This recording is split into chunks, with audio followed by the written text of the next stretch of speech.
BFM Business, 6h, 9h, Stéphane Soumier réveille la planète éco. Good Morning Business. Gérald Carcinti donc est avec nous. Vous étiez il y a peut-être 10 ans. Depuis combien de temps vous êtes à la tête d'HP en France? 5 ans. 5 ans. À la tête d'HP, voilà, d'accord. Maintenant, donc c'est même pas, j'ai dit une erreur, c'est même pas HP entreprise. Ouais. Depuis novembre dernier, on a séparé l'entreprise avec les PC et les imprimantes d'un côté, qui s'appelle toujours HP pour des raisons évidentes de marque, et nous, c'est Hewlett Packard Enterprise. Et ça comprend en fait toute la technologie hardware, le software et l'ensemble des lignes de service. Et vous avez retrouvé et éprouvé le besoin de reprendre le vieux nom de Hewlett Packard. Oui, parce qu'en fait, les deux fondateurs sont à nouveau dans le nom de l'entreprise, et c'est quand même des fondateurs emblématiques, parce que l'entreprise HP ou Hewlett Packard, c'est emblématique, et puis en plus, ce sont les fondateurs de la Silicon Valley. Quelque part, ils ont participé à la création de la Silicon Valley. Et justement, est-ce qu'on peut dire que dans entreprise, il y a toute l'intelligence de ce que sait faire Hewlett Packard et les commodités dans ce qui est resté aujourd'hui HP à travers justement les ordinateurs, les PC, enfin l'ensemble de ce que oui, c'est d'un côté, voilà, d'un côté les PC, c'est le poste de travail intelligent parce qu'il est connecté, il est mobile avec les imprimantes qui sont les systèmes d'impression. Mais c'est une forme de commodité aujourd'hui quand même, non, Gérald Carcinti? Non, parce qu'il y a n'oublions pas qu'il y a les objets connectés, il y a toutes ces technologies-là. Puis de l'autre côté, c'est l'entreprise, effectivement, avec toutes les offres B2B au sens les serveurs, le cloud, voilà, les logiciels, tout le cloud, l'IoT aussi, parce qu'on équipe les grandes entreprises, le big data, l'analytique. Vous êtes encore en train de couper cette division en deux d'ailleurs Alors en fait, on a séparé les PC et les imprimantes, et puis là, on est en train de séparer la partie, on va dire, transformation infogérance. On garde le consulting et toutes les autres activités de service, mais la partie infogérance est en train d'être séparée, effectivement. Et une fois séparée, cette fois-ci, elle sera fusionnée avec CSC, la société CSC. Les clients arrivent à suivre Ben oui, parce qu'en fait, ce qu'ils suivent, ce qu'on explique, et on passe beaucoup de temps là-dessus, c'est que dans ce marché qui est en plein bouleversement, vous le savez mieux que personne, disruption, ubérisation pour certains, les marchés on peut ne pas les voir tout simplement, eh bien il faut rester véloce et agile, et c'est ce que recherche Meg Whitman. Et la presse américaine dit, là-dessus, on va peut-être un peu trop vite en besogne, que même la division logicielle pourrait retrouver une autonomie totale aujourd'hui. En tout cas, c'était le grand thème de la semaine dernière. Mais là, à ce stade, ce sont des à ce stade, ce sont des marchés qu'on ne peut pas voir. Oui, oui, c'est intéressant. Ça va très vite. On est trop gros, on est trop con. Justement, ça nous amène à ce dont on va parler. Ça nous amène à ce qu'il y a dans votre bouquin, Les leaders du troisième type. On est trop concentré finalement sur sa propre organisation pour avoir le regard suffisamment clair. Le leader du troisième type doit savoir intégrer la diversité dans toutes ses formes. Je veux juste rajouter une chose avant. Ce dont on va parler, c'est évidemment des grandes entreprises. Mais là, juste une petite mise au point. 75% de l'emploi salarié marchand en France aujourd'hui est concentré dans 4500 grandes entreprises. Et sur ces 4500, 1500 sont des filiales de grands groupes internationaux, exactement comme vous. Donc on va quand même parler de ce qui fait le socle de l'emploi aujourd'hui. Qu'est-ce que ça veut dire intégrer la diversité sous toutes ses formes?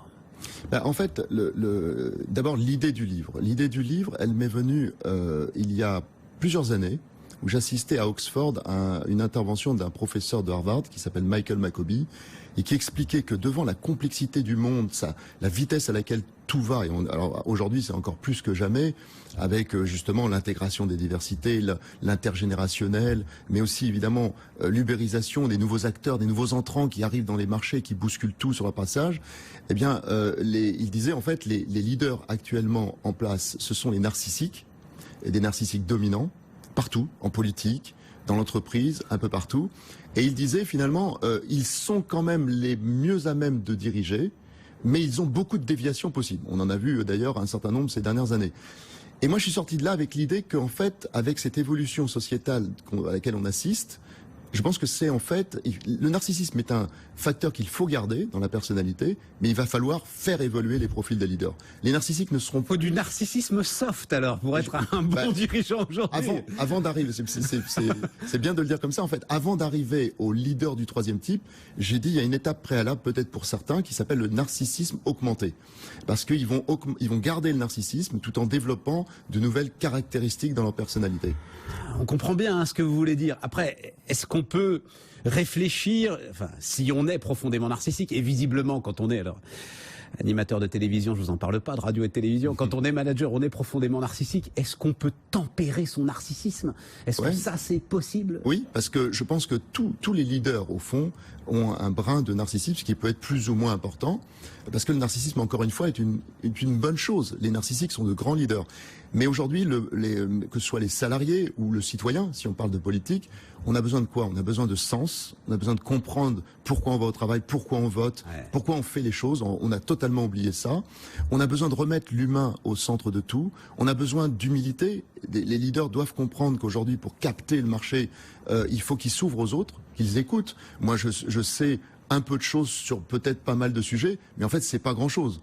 Et donc, j'ai besoin de plein d'experts autour de moi, et le collaboratif va devenir super important pour être capable de rassembler les compétences et les talents dans le but pour atteindre un objectif collectif. Et ça, c'est très nouveau, finalement. La société, actuellement, elle recherche plutôt du collectif que de l'individuel. À un moment, il faut qu'il y ait un gars qui prenne une décision, quand même. Oui.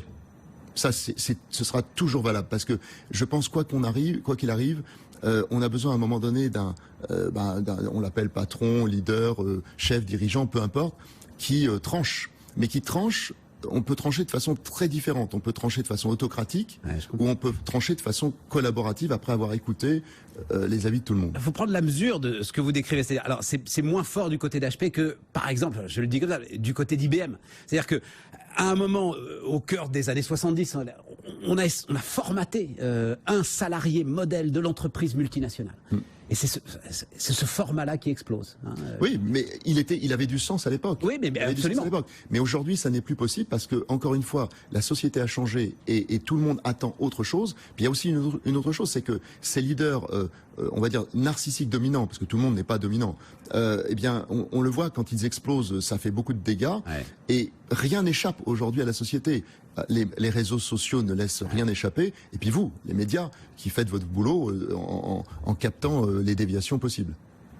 Nous-mêmes qui sommes peut-être en retard, justement, sur l'ensemble de ce que vous venez de décrire, dans notre propre analyse et notre propre compréhension des entreprises. Mais derrière, Gérald Karsenty, alors, on ouvre un champ qui est un champ colossal, mais qui passionne l'ensemble de ceux qui travaillent dans les grandes entreprises. C'est le modèle même, en fait, de la grande entreprise concentrant des centaines de milliers de salariés qui est challengée par ce que vous venez de décrire dans ce... Et dans ce livre, en fait, en partant du constat de la société actuellement en place, finalement, effectivement, je donne un certain nombre de méthodologies pour méthodes. J'ai pas la science infuse et je pense pas avoir réponse à tout, mais un modèle en tout cas, y compris sur l'entreprise, parce que l'entreprise, comme vous le dites, est en train de bouger. Alors, en fait, ce livre s'adresse aussi bien à des PME, PMI qu'à des grandes entreprises. En fait, fondamentalement, le problème du leader du troisième type, il est partout, en politique aussi. Typiquement. Oui, mais on se rend bien compte que, et c'est pour ça que je tenais à le dire au début, le gars qui dirige, infini respect, qui dirige une PME avec 20 salariés, qui se bat parce qu'un de ses clients vient de se barrer et qui doit absolument en trouver un autre parce que ça représentait 20% de son chiffre d'affaires, quand il entend intégrer la diversité sous toutes ses formes, ça peut lui sembler lunaire. Et je respecte ça. Oui, absolument. Mais en même temps, leader, quand on dit narcissisme et qu'il faut évoluer, il faut faire évoluer cette personnalité, c'est même pour une PME PMI, et j'en côtoie tous les jours. Absolument. On a un programme start-up.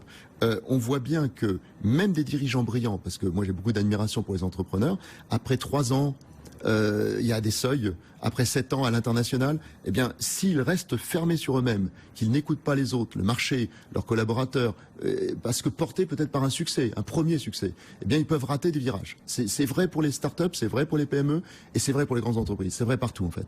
Gérald Karsenty, leader du troisième type, ce matin sur BFM Business. Merci.